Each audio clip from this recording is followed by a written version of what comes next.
Hey, most brokers and franchise developers, they think they're good listeners, but if you only hear the facts, if you only hear the things so that you can formulate what you want to say next, you are missing the point and you are missing the real story. Today, we're going to explore what I call the listening edge, the secret to moving candidates forward without pushing and without chasing. Stick around because I think you're going to want to hear this one. This is the Franchise Pitfalls and Profit Show. Each week, we bring you the challenges and triumphs of being in the franchise development and consulting business. The things you need to make money faster. And now your host, one of the most successful franchise developers in North America, Don Shin. Hey, welcome back to Franchise Pitfalls and Profits, and welcome back to what I call the Art of Inquiry series. If you missed episode 1, go back and listen to it. But we talked about the art of inquiry, and the first step in this is a powerful shift in how you approach franchise development. Instead of leading with brands, instead of leading with brochures, instead of leading with how wonderful you are, instead of leading with ROI slides and how much money somebody can make, I said to lead first with relationship and franchise second. Because here's the truth, candidates buy trust before they buy the franchise. And that relationship changes everything. And I can promise you, I can guarantee you, it will reduce your ghosting. And you all know you get ghosted. Relationship first accelerates decisions. It really ensures that you are attracting the right people. And if you're the broker, you're putting the right people in the right places. You are not just too eager, or you're not just looking for financial qualifications. If you're a broker, it assures that you have everything you need to get your candidates into the right brands. This is doing franchising responsibly. This is doing franchising the right way. Relationships beat tactics every time. So here's the big takeaway from step 1. When the relationship is strong, objections become opportunities and they become conversations instead of barriers. Let me say that again. Strong relationships. Objections, therefore, become conversations. They become opportunities instead of barriers and objections. So if you want to stop overcoming objections, which is the classic sales training that we've all been through, then build relationship first and put the transaction, and in our case, we're talking franchising, put the franchising second. And that's why step 2, what I'm calling the listening edge, that's why this matters so much. So let's dive in. Here's the shift. Most developers, most brokers listen for information. You're listening for keys. So you can say certain things that you want to share, certain points about certain brands that you like to present, or if you're the developer, your brand. Top performers will listen for emotion. Candidates say things out loud, but a lot of times, often there's something else going on completely different in their mind, in their hearts, inside. And your job as the broker or the developer is really to hear both. So start listening for emotion and not just for facts. So when a candidate says, hey, I need to replace my income, listen for what's underneath there. Is there some financial or family conditions or pressures that are going on? Is there some fear? They've got something from their childhood, or they've got something in their family or their marriage relationship, and there's a fear of loss of that money. Maybe they've had a loss of a job before. Maybe they're just tired of their corporate life.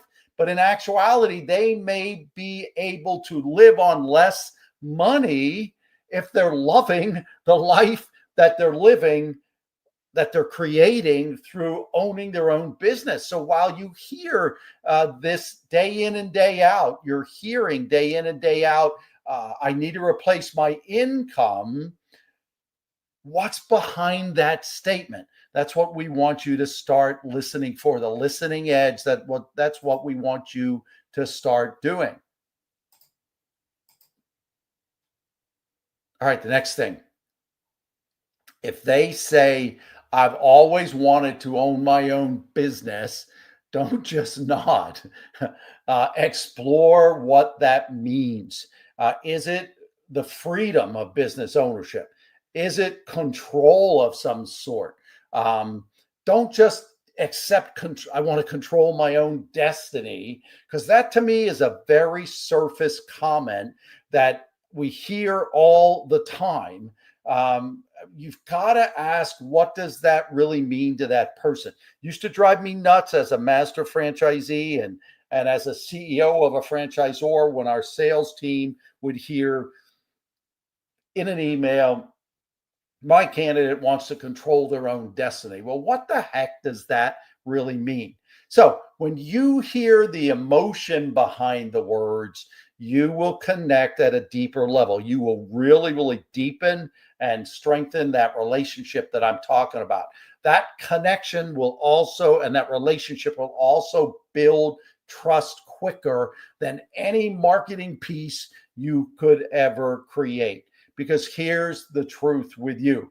All the marketing materials in the world, all the financial figures and ROI charts and item 19s, all the facts you could ever put together that are available in this world, they cannot give you what you need most at the start of the conversations with your candidate. And that is trust. So listen for emotion. Listen for emotion. Probe around the emotional areas. So a way to do that is to use reflective statements. And here's where I think a lot of the magic really starts to come together.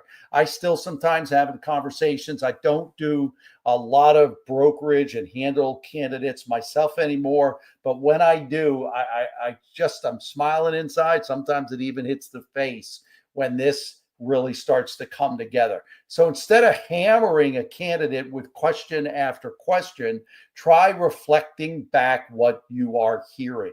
It shows tremendous respect that you're really listening to the person, and at a really practical level, it shows that person and tells you whether you really have heard what they're saying to you. It also gives people an opportunity to not just clarify something, but actually to build on something that they already said, and they may not get that just in a straightforward Q&A.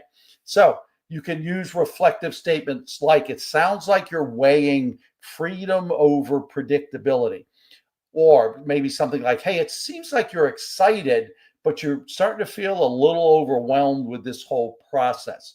Again, don't be afraid to ask why more often. I just read something about the 5 whys system. I used to always say, ask why at least twice. Maybe it needs to be as many as 5. But again, another key is to don't be afraid to ask your candidates why when they respond to something. So if somebody is saying, hey, I'm just not sure this is the right time, you could simply say, well, why do you feel that way? Invite them to go deeper, invite them to go further with what they're thinking. And even when they give what sounds like a great answer, hey, I don't think this brand is perfect for me, stay curious. Ask, why is that? Get that extra layer of understanding. That's often going to uncover real motivations, real fears, real hopes, and can often uncover the real drive to their decision or why they're thinking and making that decision. The things they may not share unless you keep peeling back the layers. Again, I often would teach 2 times, ask why at least twice when someone gives you an answer. recently read this 5 times process. You just need to be getting more emotional information from your candidates. So, why do these reflective statements work? Well, I've already mentioned a bunch of reasons, because it really shows that you are listening when you repeat back what you've heard from the person. It's also showing that you're just not waiting for your turn to say something. It also draws people out. Like I said, sometimes when they hear back their own words, they'll add to it, they'll build on the statement they just made. Whereas if you don't do this and you go on to another question, you're missing some added information that they could be building on what they've told you. These reflective statements, they begin to clarify your own thinking. And for both you and your candidate, they're going to help you connect the dots. They'll maybe overcome some objections, because it's giving you the opportunity to just talk through things. Like I often like to say, they're really not objections often, they're opportunities to kind of talk through something. I use the phrase connecting the dots. You're helping your candidates connect the dot to the right brand, or certainly to the right decision for them. And it's also going to bring out just more emotion that's in there. You're reflecting what that emotion is, and some of their deeper doubts are going to start to bubble up because you're listening, you're reflecting back, they're hearing what they're saying to you out loud, and they're able to do more with it. Allow silence is another key point to this listening edge. This one is really, really hard for all of us. It's human nature to not like silence. Salespeople don't like silence. Have you ever seen that commercial for, I think it's Progressive Insurance? We're becoming like our fathers. People becoming like their parents. It's just not just their fathers, but people becoming more like their parents. They just can't deal with the silence, the guy says. Try it sometime. Just stop for 10 seconds. Count it on your watch. It seems like 10 minutes.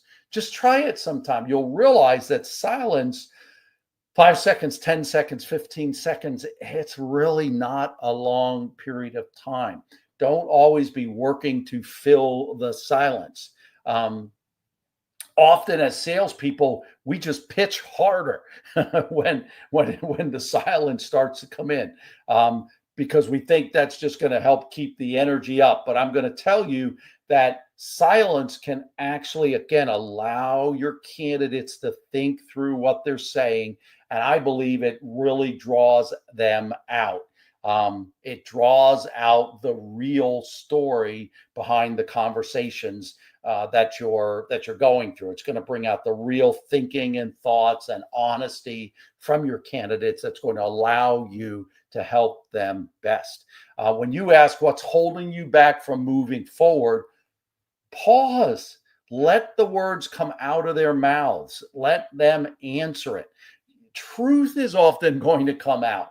Let it happen. Don't pause and then follow it up with some clarification or other way to ask it. Pause. Let that silence sink in. Let them answer.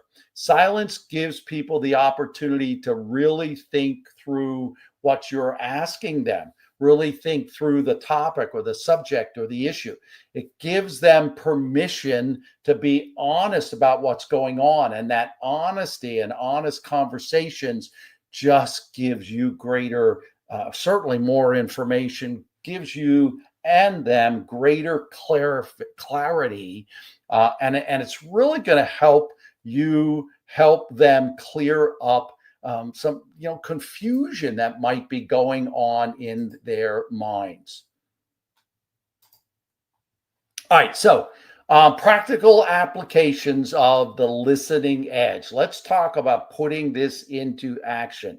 I love when people can take away something that I've been talking about, something that I've been teaching or training on, and go into their business tomorrow and start to use it.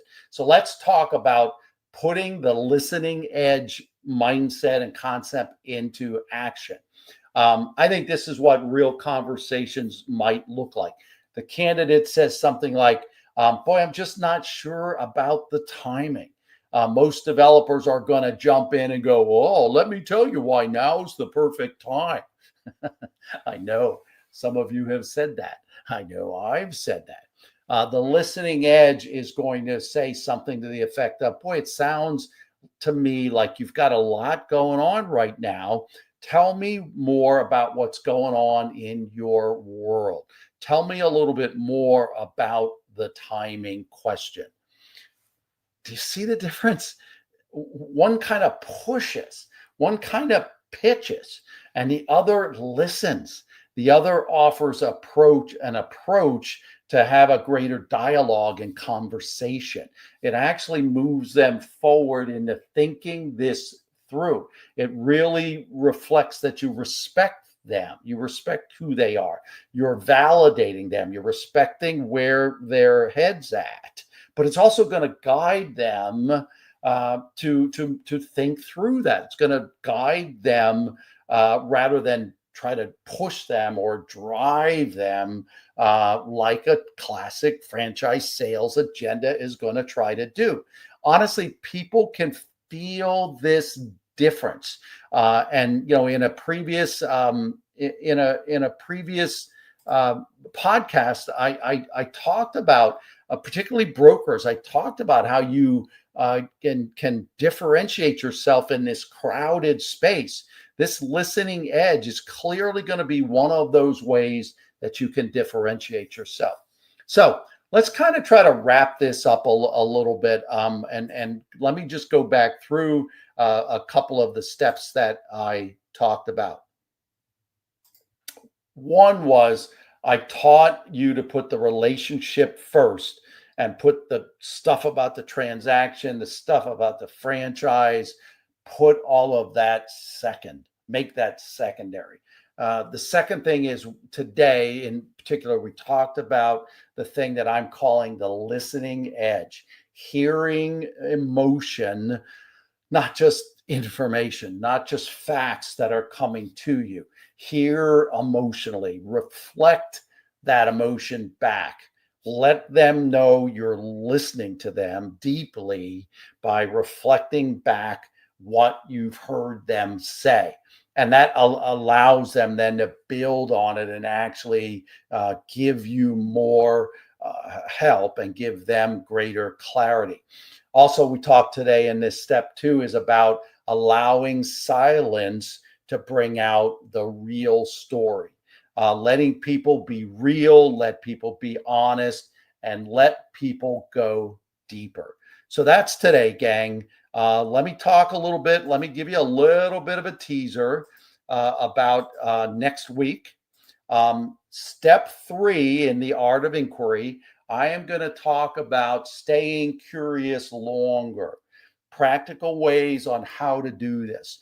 Yes, absolutely. I talk about time killing deals, but I will tell you, if you do this work up front, like I'm teaching you to do, you're going to, when you get into the second stages of the franchise development with someone, those will move quicker because people will have greater clarity and greater confidence.